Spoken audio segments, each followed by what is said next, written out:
आदाब दोस्तों।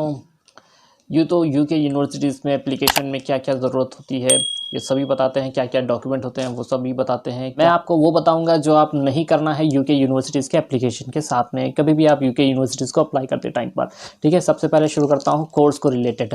अगर आप बैचलर के लिए देख रहे हो, बैचलर अप्लाई करने के लिए, तो प्लीज़ आप फ्रेशर्स हैं तो ही, रिसेंट पास आउट है तो ही अप्लाई करें, यानी 2018 या 2019 1 ईयर या करंट ईयर या प्रीवियस ईयर के ही है तो अप्लाई करें, नहीं तो आपका एप्लीकेशन स्ट्रेट फॉरवर्ड रिजेक्ट हो जाएगा। और आप अगर बिजनेस रिलेटेड कोर्स के लिए अप्लाई करना चाहते हैं तो आपको प्रीवियस स्टडीज़ भी बिजनेस रिलेटेड होना चाहिए।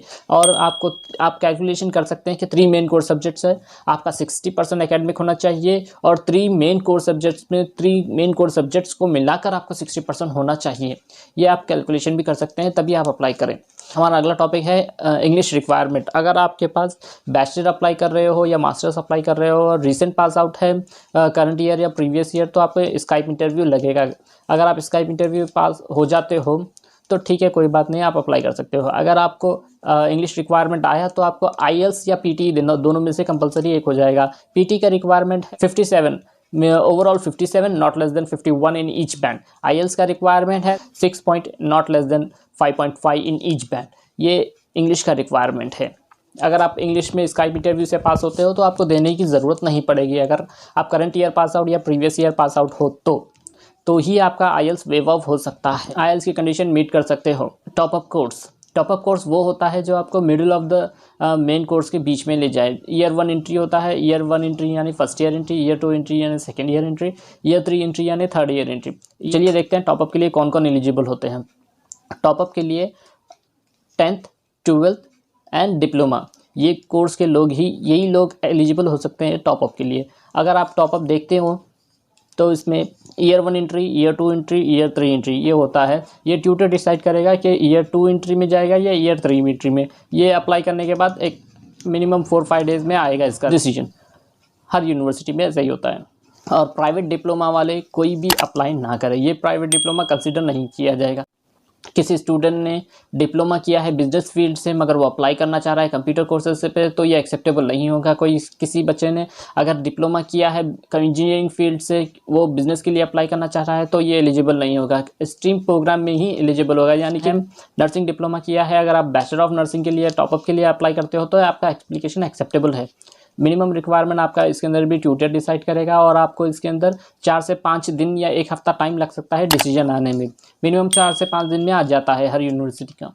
स्ट्रीम फील्ड, अगर आप अपनी फील्ड में ही अपना कोर्स अप्लाई करोगे तो ही मिलेगा। जैसे कि आप बिजनेस कोर्स के लिए जाना चाहते हो तो इंजीनियरिंग कोर्स में आपको एडमिशन नहीं मिलेगा। अगर आपको इंजीनियरिंग में जाना है तो आपको वर्क एक्सपीरियंस जस्टिफाई करना पड़ेगा और आपको बताना पड़ेगा कि आपका क्यों जाना चाह रहे हो, प्रोग्रेशन दिखाना पड़ेगा, जो कि बहुत मुश्किल हो जाएगा आपको दिखाना कि आप ये आपका रिलेटेड, आपकी स्टडी से रिलेटेड जो कोर्स है आप उसमें नहीं बल्कि दूसरे में जा रहे हो। आपका जो फील्ड है, अगर आप वही फील्ड में अप्लाई करेंगे तो आपको एडमिशन भी जल्दी मिल जाएगा और आपका प्रोग्रेशन भी रहेगा उसमें।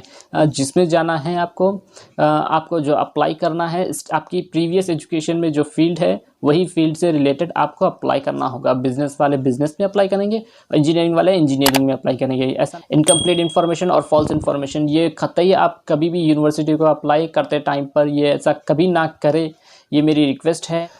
फॉल्स इन्फॉर्मेशन और इनकम्प्लीट इन्फॉर्मेशन, ये मैं बताना चाहूँगा। अगर आपका कुछ वीज़ा ट्रैवल हिस्ट्री है तो आपको पहले ही आपको इन्फॉर्मेशन देना चाहिए आपके यूनिवर्सिटीज़ को, एजेंट को। आप अगर डायरेक्ट कर रहे हैं तो डायरेक्ट यूनिवर्सिटी को इन्फॉर्मेशन देना चाहिए। हर जगह पर, हर यूनिवर्सिटी के एप्लीकेशन में ये सेक्शन होता है, इमिग्रेशन हिस्ट्री सेक्शन होता है। अगर आपका वीज़ा पहले रिफ्यूज़ है तो आपको वो इन्फॉर्मेशन देनी पड़ेगी। अगर आपका वीज़ा कोई किसी दूसरी कंट्री का आपके पास वीज़ा है तो आपको वो भी इन्फॉर्मेशन देनी पड़ेगी। अगर आप जो कंट्री यूके कंट्री में जाना चाह रहे हो, यूके का ऑलरेडी आपके पास दूसरा वीज़ा है, तो आपको वो वीज़े के लिए इन्फॉर्मेशन देनी ही पड़ेगी कंपलसरी। और आपको अगर कोई कंट्री का दूसरी जगह का वीज़ा रिजेक्शन है तो ये जस्टिफाई करना पड़ेगा कि आपका वीज़ा रिजेक्शन क्यों हुआ था, और वीज़ा रिजेक्शन के प्रूफ्स उन्हें देने पड़ेंगे कंपलसरी, तभी आपका फाइल आगे प्रोसेस हो पाएगा। इमिग्रेशन हिस्ट्री आपको बता दो, इमिग्रेशन हिस्ट्री आपको पहले ही इन्फॉर्मेशन देना पड़ता है यूनिवर्सिटी को कि आपका कहीं प्रीवियस कंट्री का ट्रैवल है, कोई दूसरी कंट्री का ट्रैवल है, कहीं भी यूके का ट्रैवल है, या फिर आपका प्रीवियसली रिजेक्शन है इंक्लूडिंग यूके। अगर आपका कहीं दूसरी जगह ट्रैवल कर चुके हो तो आपका आपको ट्रैवल की हिस्ट्री देनी पड़ेगी, उसका जस्टिफिकेशन देना पड़ेगा। और अगर आप ट्रैवल के लिए रिजेक्शन हुआ हो, आपका वीज़ा या आपका एप्लीकेशन या वीज़ा कभी रिजेक्ट ना हो, ये इन्फॉर्मेशन कंपलसरी देनी ही पड़ेगी आपको। करेक्ट ठीक से दे दीजिएगा, बाद में अगर पता चला तो आपका एप्लीकेशन बीच में ही रिजेक्ट हो जाएगा, आपका टाइम वेस्ट हो जाएगा। ठीक है। डिपेंडेंट से रिलेटेड मैं आपको ये कहना चाहूँगा, डिपेंडेंट कोई भी हो सकता है, स्पाउस, चिल्ड्रंस, पेरेंट्स, कोई भी हो सकता है। अगर आपको सिर्फ आपको जस्टिफाई करना है कि आपको अगर आप डिपेंडेंट ले जाना चाह रहे हो तो आप पहले ही बता दीजिए कि आपका डिपेंडेंट आपके साथ जाएगा या बाद में जाएगा, क्योंकि इससे आपका क्लियरेंस बढ़ जाएगा। सिर्फ आपको 3 चीज़ें जस्टिफाई करनी पड़ती है इस क्वेश्चन के लिए, will you B bring your dependent, just 3 questions. आपका डिपेंडेंट वहाँ पर अकोमोडेशन मैनेज कैसे करेगा, वहाँ के लिए लिविंग एक्सपेंसेस कैसे मैनेज करेगा, और वहाँ पर करेगा क्या। ये 3 क्वेश्चन हैं जो आपको कंपलसरी देने पड़ेंगे आपको डिपेंडेंट को ले जाने के लिए। ये क्वेश्चन के लिए आप प्रिपेयर रहिए और इससे अच्छी तरीके से जस्टिफाई करने की कोशिश कीजिए, तभी आपको ताकि एनरोलमेंट ऑफिसर को, वीज़ा ऑफिसर को आपको जस्टिफाई ठीक से समझ में आ जाए और आप जस्टिफाई कर सकें। तो क्वेश्चन के लिए पहले ही प्रिपेयर करेंगे तो आपका कभी प्रॉब्लम नहीं होगी डिपेंडेंट को लेकर। अगर आपका एजेंट कहता है कि फॉल्स इन्फॉर्मेशन फिल करो तो आप मना कर दीजिएगा, फॉल्स इन्फॉर्मेशन फिल ना करें किसी भी एप्लीकेशन में, किसी भी यूनिवर्सिटीज़ के लिए, किसी भी वीज़ा एप्लीकेशंस में। ठीक है।